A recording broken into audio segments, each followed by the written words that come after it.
The US government stole this town and never gave it back. Imagine waking up one morning and the government tells you, you have 24 hours to leave your home. Forever.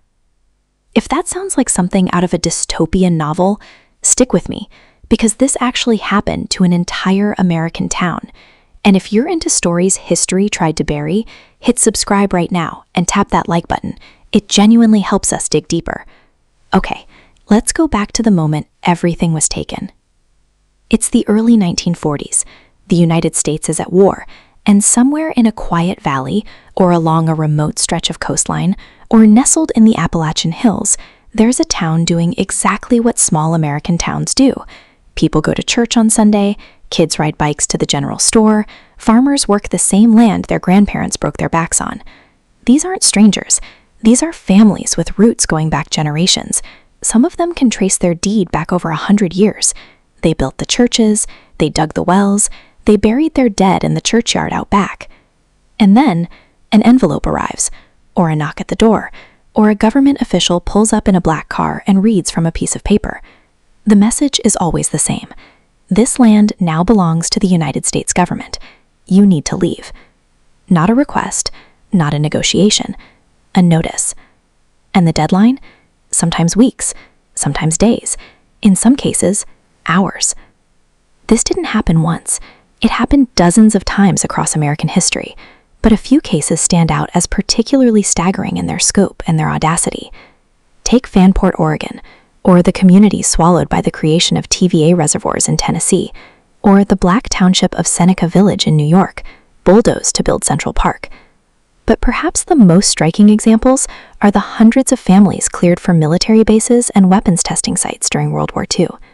When the U.S. military needed land to train soldiers, build bases, or test weapons, the government invoked a legal power called eminent domain, the right to seize private property for public use, as long as they pay just compensation. Sounds reasonable on paper. In practice, it was often anything but. Families were handed checks for a fraction of what their land was worth. Sentimental value, community value, generational value. The government doesn't have a line for that. You get a number, you take the check, you go. In communities along the Blue Ridge Parkway and across Appalachia, entire populations were scattered. Cemeteries were left behind. In some cases, families had to petition the government just to be allowed back to tend their ancestors' graves. And here's the part that should make your blood boil. In many of these cases, the government never actually used the land for what they said they would. Military exercises ended, the war came and went, the urgent national need that justified taking Grandma's farm, it evaporated. That the land didn't come back. Here's why these families couldn't simply sue and get it back. When the government takes land under eminent domain, the legal battle isn't about whether they can take it. It's only about how much they have to pay. Once that check is cashed, the takeover is essentially permanent. Courts have historically given enormous deference to the government's judgment about what constitutes public use. There was also something more insidious at play.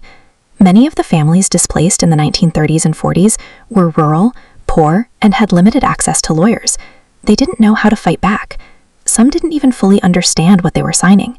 And when they did fight, like the Appalachian families who challenged the Blue Ridge Parkway takings, the legal system moved at a glacial pace, while bulldozers moved at full speed. By the time the courts got involved, the houses were already gone. One woman who had lived in the Shenandoah Valley her entire life reportedly said, "They told us we'd be taken care of, but nobody took care of us. We just disappeared." That quote didn't make the newspapers in 1935. Nobody was really paying attention. If you visit some of these places today, national parks, military installations, wildlife refuges, you can still find them, if you know where to look.